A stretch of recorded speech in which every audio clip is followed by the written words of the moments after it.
in there for you.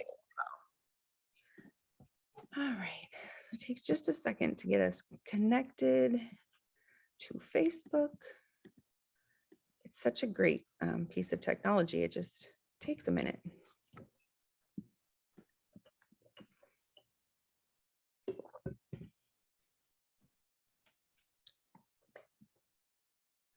Okay. Right. Yay. Okay, here we are. All right. Well, welcome to another session in day 3. I'm so excited to introduce Sarah today. She is a mom to a lot of children. I can't remember how many. How many, Sarah? 9. 9. Yes, there's another mom that has 9 kids. It's one of our speakers, and I was just blown away. I have one, and I don't know that I could do another one. So praise to you. But Sarah's going to be talking about education and really working with your kids in that homeschool level. We're excited to hear what you have to say. And if you have questions or comments, as usual, just put them in the chat and I will get them to Sarah at the end. All right, Sarah, go for it. All right. Well, hello, my name is Sarah McCubbin, and I am so excited to be part of the Empowered Motherhood Summit. I've enjoyed listening to the other speakers who've shared what it looks like to be a mom who lives with some kind of intention. It was really interesting listening to Meredith just, a few minutes ago talk about creating your own life rules to benefit your family's health. Well, I could probably adjust that title and to, my life rules that I'm going to talk about are pertaining to education. She mentioned being intentional about your child's education and breaking society's rules in favor of picking options that work for your family and in alignment with your values. And for me, that provides the perfect segue to what I'm going to talk about, because today I'm going to talk about how to educate your child in a world gone crazy, right? I mean, the last 2 years, the world has gone crazy, has felt a little bit nuts. And before I really jump into that topic, though, I want to tell you a little bit about me, because then you'll understand how I jump all over the place and I don't just land on one form of education. We have 9 children, my husband and I, and they are ages 3 to 19.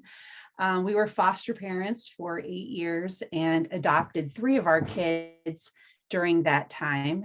And we homeschooled for 14 years and graduated out 2 of our kids. And then this year we decided to give me a little bit of a break and the kids some new experiences. And we sent all the school age kids to private schools. And now I just homeschool my 3-year-old, at least for this year. That's probably going to change next year. Anyway, I ran a large homeschool group for 6 years, and I've taught in various forms of non-traditional education for 20 years.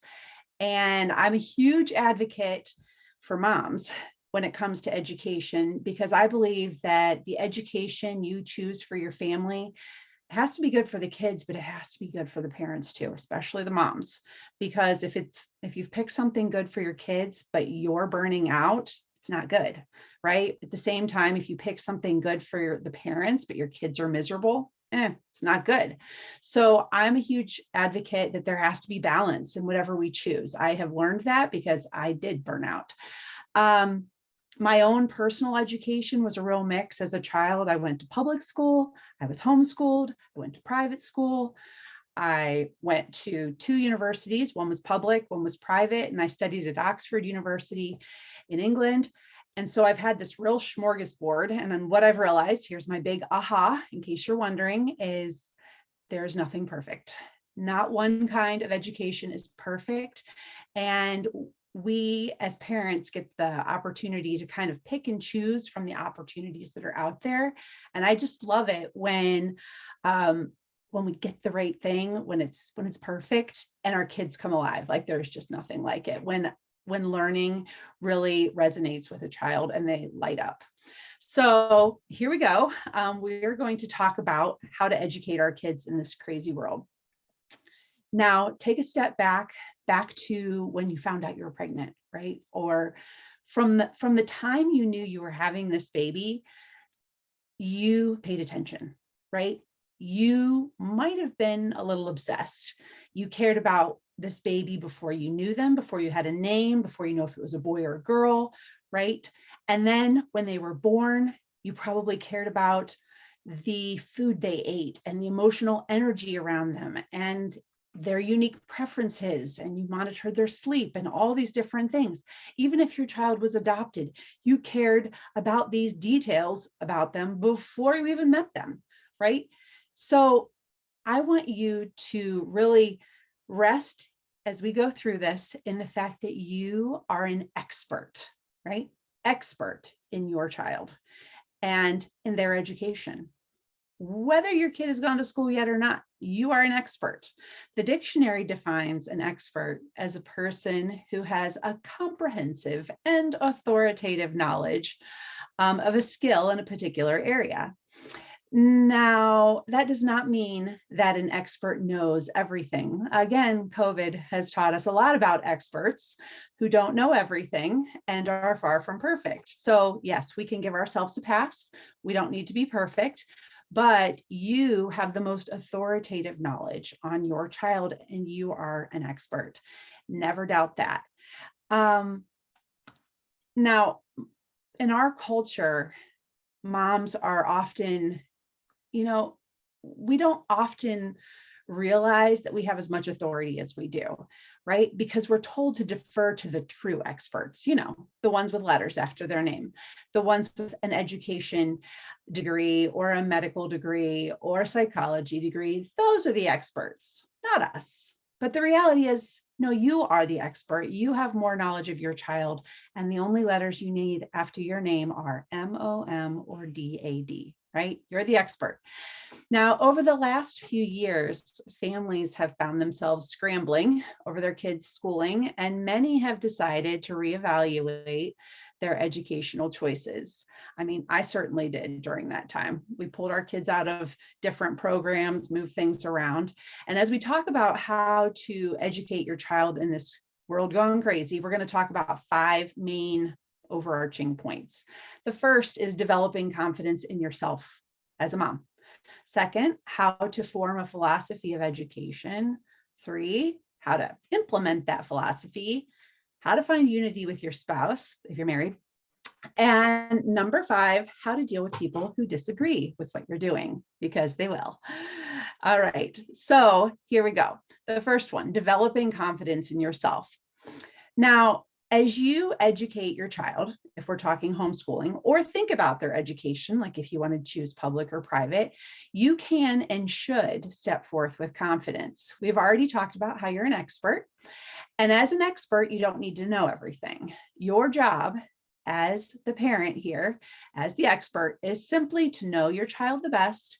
And from that position, you can evaluate all these opportunities and resources that come across your path. You'll know, what I'm talking about. You can pretty easily in a given situation tell if your child is going to benefit from it or if it's going to stress them out, right? It's the same thing with education. You're going to be able to know pretty well if your child is going to benefit from something or if it's really not going to be good for them. Just like Meredith mentioned earlier, checking out a school and seeing if, do they let the kids go to the bathroom when they need to, or do they only get to go to the bathroom at set times? Some kids might be okay with a structured bathroom routine, and some kids that might be like a deal breaker, right?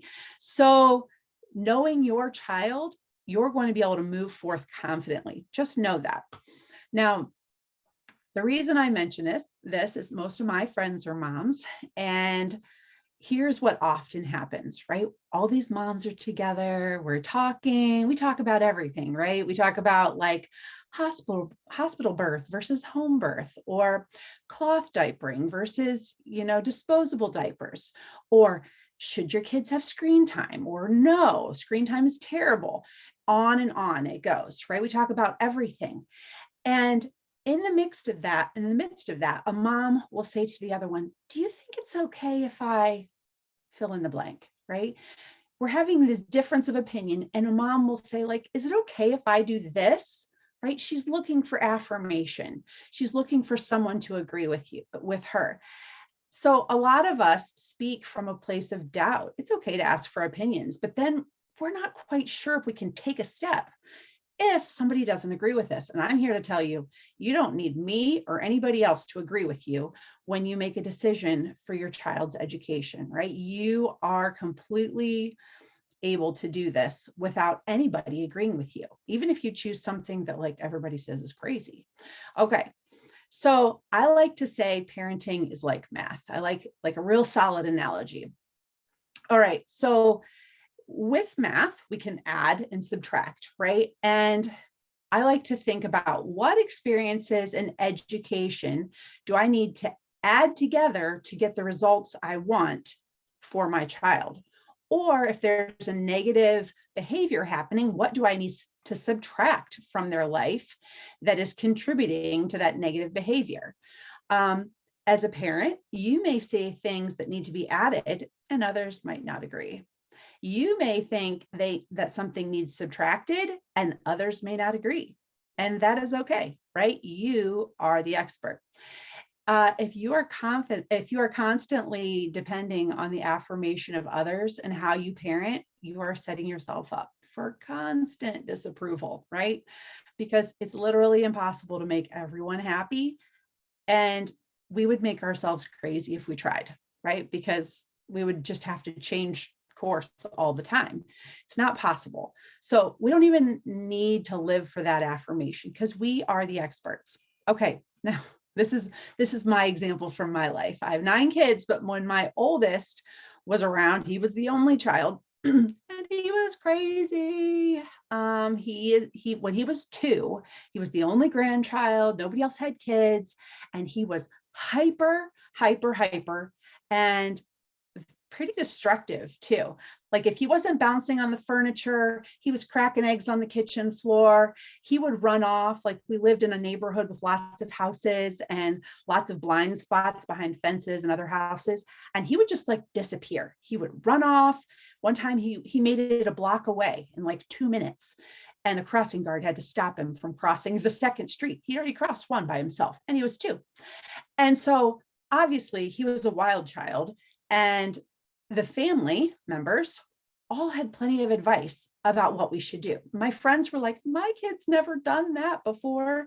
So I felt like an awesome parent, right? Because I'm getting all this advice about my wild child. Nobody else has had a kid like this. And if I had tried to follow all their advice, well, it was all conflicting anyway, it would never have worked. And I felt crazy. So my husband and I had to kind of decide what to do for ourselves. We put locks on doors and lots of things. We couldn't escape out of the house without us. We did things that maybe some people wouldn't think are a good idea, but we were just trying to take action to keep him safe, keep that 2-year-old alive. So good news is he's 19, very responsible. So it worked. Now, how does this relate to your child's education? As a parent, one of the most important decisions you will make is the decisions you make surrounding their education. And it's not just like public school, private school, homeschool. It's beyond that, right? It's the people who watch your children or daycare, things like that. But more so, it's really the whole package of education, the experiences, the people that you bring to the table are going to shape and form your child into the person who they will become. So if you look at school, like just traditional school, children spend about an average of 7 hours a day in school for around 180 days a year. That's about 1,200 hours a year. Actually, it's a little more than that. 1,200 hours a year in a school environment. So if that's a really positive environment, of course, that's good. But if it's not, that's a lot of hours to be surrounded by something negative. So as you think about the next thing, forming a philosophy of education, you can do that from a place of confidence because you know that you're the expert in your child. All right, so how do you form a philosophy of education? Like, I never even thought about this before when my children were small, but it is really important to have a parenting philosophy, right? What is that? That is high level guiding principles that affect how you raise your child. when your child is grown, what kind of person do you want them to be? What kind of character do you want them to have? Do you want them to be able to go to college if they want to? Do you want them to be well-spoken? Do you want them to know how to take care of their bodies? These are high level questions, but important to ask because they provide a general guide that will help us determine things like the education we choose to give them. If you've never considered the idea of a parenting philosophy, you're not alone.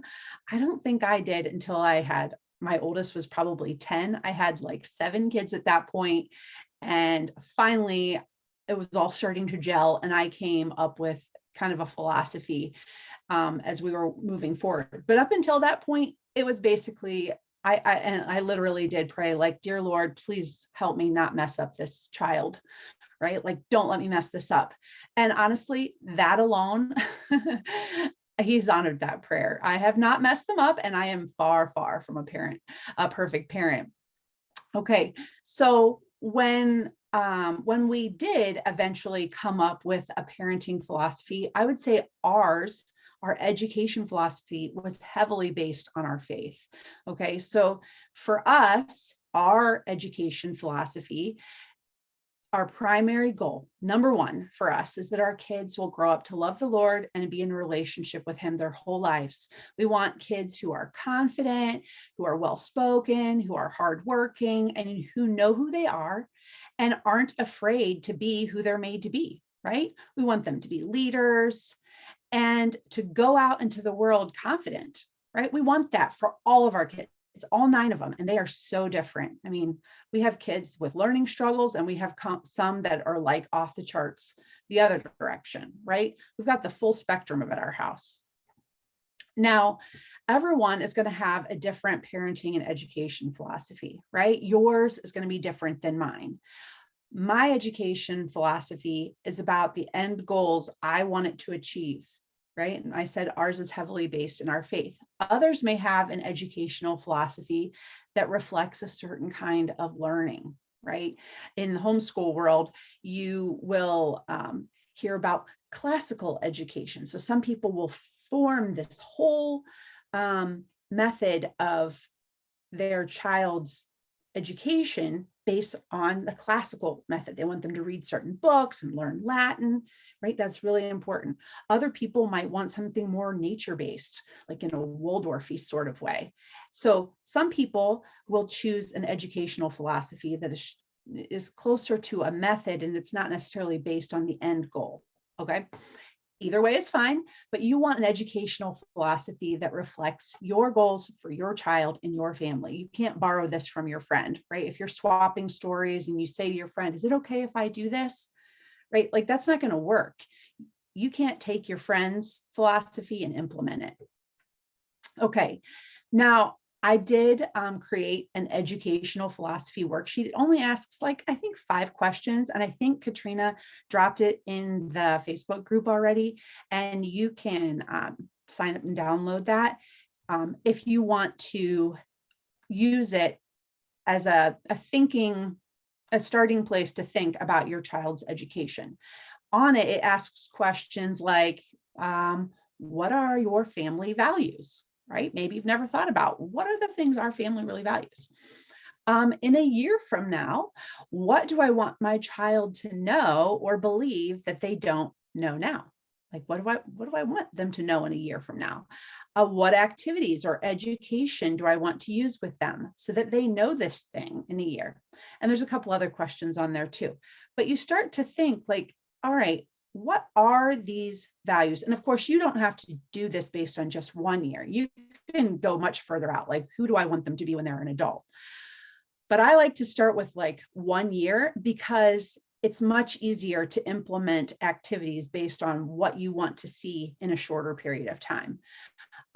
When life is stressful and the world has gone crazy, it is essential, I believe, to hone in on your top parenting priorities and not necessarily your education priorities, because your education choices will flow out of the top level parenting priorities. Like the things you want to happen for this child, you're going to more easily make education decisions when you're really focused on those high level just parenting priorities. Okay, so how do you implement this? Maybe you've identified certain values that are important to your family and for your child. How do you go about implementing this?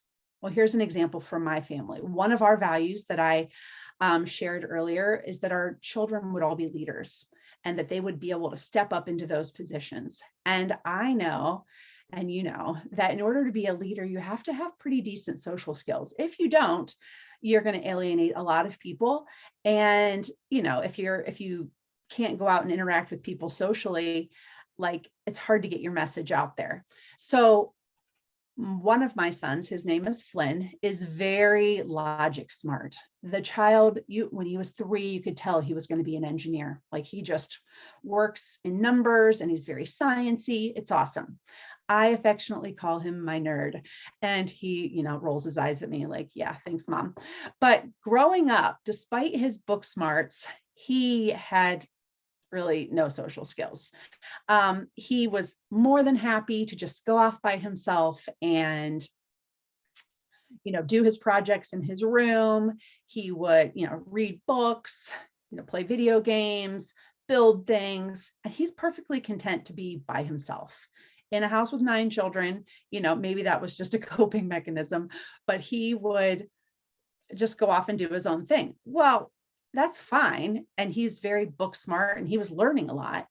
But the social skills, the language skills were kind of a little bit behind. And he couldn't really articulate things well, you know.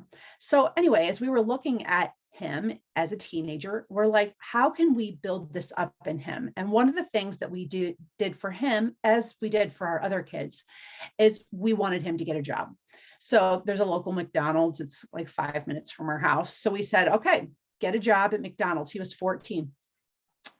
And I knew it, even though I was, you know, I knew it, even though it hadn't happened yet, that him going to work at McDonald's was going to be a great way for him to develop his social skills. Now, how could that be? It's not like you talk to somebody at McDonald's for more than like 30 seconds, but those interactions were so repetitive, right? You ask people the same questions over and over. You give them their food and say the same things over and over. And for him, it made basic social interactions with his peers at, you know, his coworkers and customers very repetitive.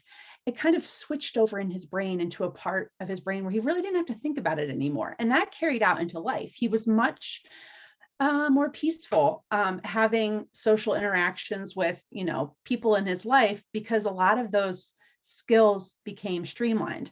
And, you know, even better in that situation, he got to deal with a lot of unhappy customers and a lot of conflict, as you might imagine, in anything that serves the public. And so he got better at handling conflict as well, you know, not kind of shutting down whenever there were really unhappy people, which I look at as like an upgrade to social skills. And because I believe social skills and making friends is such a huge area of learning for kids. I mean, I personally had terrible social skills when I was a kid and super stressed out by people. I have made an ebook, again, that's free. It's called Making Friends Can Be Easy.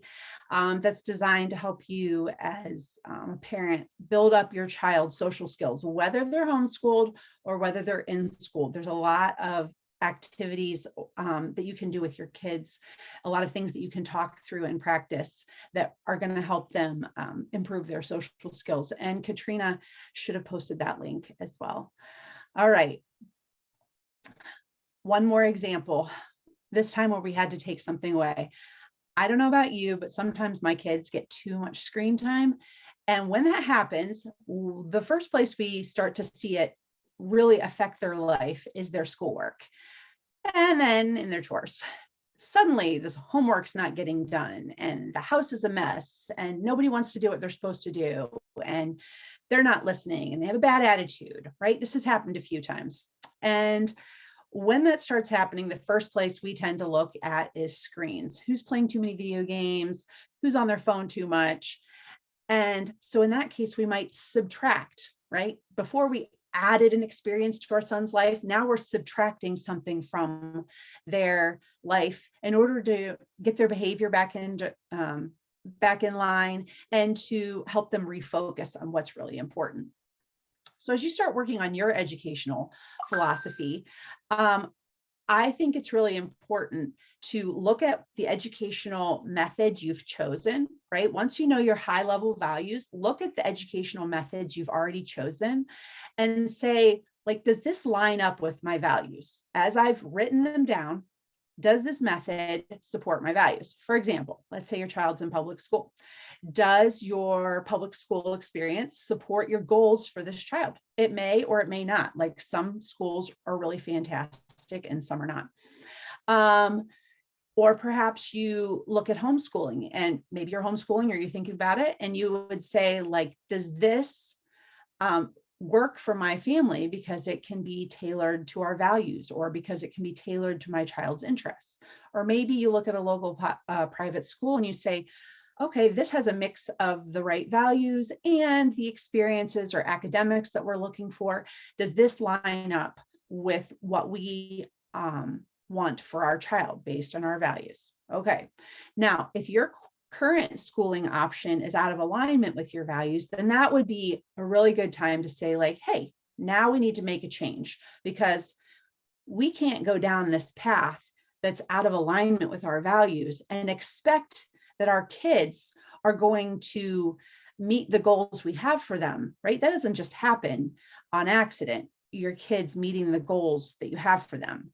That takes a lot of intentionality as a parent, thinking ahead to create opportunities and education for them that meets their abilities, needs, giftings, talents, right? All right.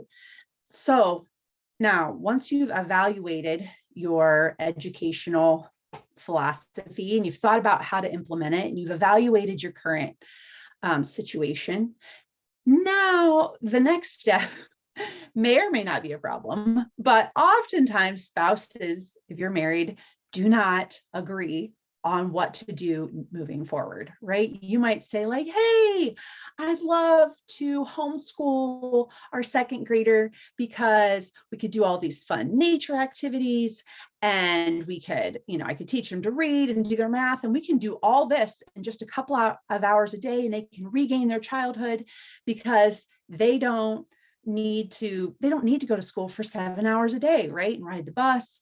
This will be great. We can spend more time together as a family. And you're really excited about this. But then your spouse might say something like, that's great, but where are they going to have any friends? They're not going to have friends, or you're not a teacher, or they could be any number of things. Maybe you're working right now and you'd have to stop working. All these things, all these differences of opinion. So how do you sort this out? How do you come to an agreement with your spouse on a topic like this? Well, here's my suggestion. First, just write it all down, right? Write down your pros and cons for the educational method you think you want to go for. Write down, we'll say homeschooling. So write down why you want to homeschool, right? Get it all on paper. I find that this makes it less emotional. Show it to your spouse, talk through the list, let them list out the pros and cons they've got. Maybe there's more that they have. And so you've got all these thoughts out there on paper, right? You're kind of detached from it then. And then really take it a step further and ask yourself, like, all right, what am I afraid of? Like, what am I afraid of if we stay with our current method? What am I afraid of if we jump into this new method? Again, what's the worst that could happen if we stay in the old school method, or if we move into this new method? Really think that through. Now, sometimes a spouse will disagree with a new option, but they might be willing to consider a trial period, right? Maybe you decide that you're going to try homeschooling or a private school or a different public school. Maybe you're going to try something for 6 months or a year, right? You try it for part of the year or all of the year, and then you're going to reevaluate. And as long as you both know and agree that you're going to reevaluate, then everybody's on the same page. So, like, sure, we can try something new and see where we're at and where our child's at in a semester or in a year. All right. Now, what about if your spouse just flat out doesn't agree, right? You've got this new educational method or philosophy and you're really excited and they're not excited. And they are like, no, we're not changing. Could be about the money. It could be about time. It could be fears, could be any number of reasons why they're not wanting to change. And at that point, what I like to tell people is, let's say you're wanting to homeschool, and because it's pretty common that somebody will have some resistance to the idea of homeschooling, at least initially, bring some of those elements of homeschooling into your home during the times when your kids are home, right? So if they're home on break, they're home in the summertime, there's no reason why you can't do interest-based units of learning during that time in your home, right? You can learn, if it's during the holidays, you can learn about a holiday. You can learn about, it's the spring, go learn about frogs if that's what your son loves or your daughter, right? Go learn about the things that your kids love when they are home. And there are plenty of homeschool resources. This is a method called unit studies, but there are plenty of resources. That one can be done for free that you can use when your kids are home, right? Just because a spouse isn't on the same page right now, you know how that is. Well, like we all sometimes need a little space to think. It doesn't mean you can't start implementing some of those high level value educational methods into your home while you wait to come to an agreement, right? Whatever happens, I suggest you keep talking. Your kids' education is not based on one decision. It's based on thousands of decisions, right? And friends, sports, hobbies, school, family, jobs, faith, extracurricular activities, all of these shape our kids into who they will become. And so it's important to look at the full picture. If your spouse isn't on the same page, isn't ready to shift gears yet, there are all these other influences that you can adjust to support your family goals. All right. And the last one is not my favorite, but I kind of laugh, is how to deal with people who disagree with your philosophy or method of education, right? Lots of speakers have alluded to people who disagree with you, right? As a parent, you cannot get stuck in the weeds on waiting for everyone to agree with you, right? So I guarantee if you choose a non-traditional education model, especially homeschooling or even some private schools, some public schools, right? People are going to have an opinion about what you do for your child. When our oldest son was in kindergarten, we decided to homeschool. But the thing was, my mother-in-law had been a kindergarten teacher in a public school for 20 years. So she, of course, she's very kind, but she had some thoughts on that. And so she would kind of diplomatically drop in these comments about, things he should be learning in kindergarten and was he learning them? And here's some books we should use. And she would bring along lists of sight words for him to read when they came to visit. And, she and my father-in-law would drop, subtle hints and ask questions like, so when are you enrolling him in school? As if it was inevitable. And, after a year or two of that, though, when they saw that indeed we were not failing at this, that he was learning just fine, they did stop asking. And he graduated in 2020 and he's in college now. So it all worked out, and, they were just concerned. But at the same time, we had a high level of confidence that we were going to make the best decisions for our child. And for us, we were making the decision at the time because my husband's work schedule was so wonky. My son would have never seen my husband if we sent him to school. So we didn't even have like a high philosophical value going on at that point. It was literally just like we wanted our son to be able to see his dad. So as a parent expert, though, we can confidently encounter people who disagree with us, right? And what I recommend is that you have something to say to the naysayers, just like a default phrase. And what I like to say is this: right now, whatever this is the best choice for us and our family, but we will reevaluate every year. And I like to say that because sometimes when people are expressing their concerns, they're really doing so um, because they do care. They don't want you to mess up your child, whatever that is. And or sometimes they're just meddling, right? But when people know they've been heard and you've, listened to their concerns, then a lot of times they'll just relax and they know that you're going to look at it again if it's not working. In my experience, people that, did not agree with our choices, once they could see that we were being intentional and paying attention to this, really did kind of back off and things got a lot more peaceful. And I think it's good to know that ahead of time. I mean, I've been pretty confident about our education decisions from the beginning, and maybe that's why people did back off.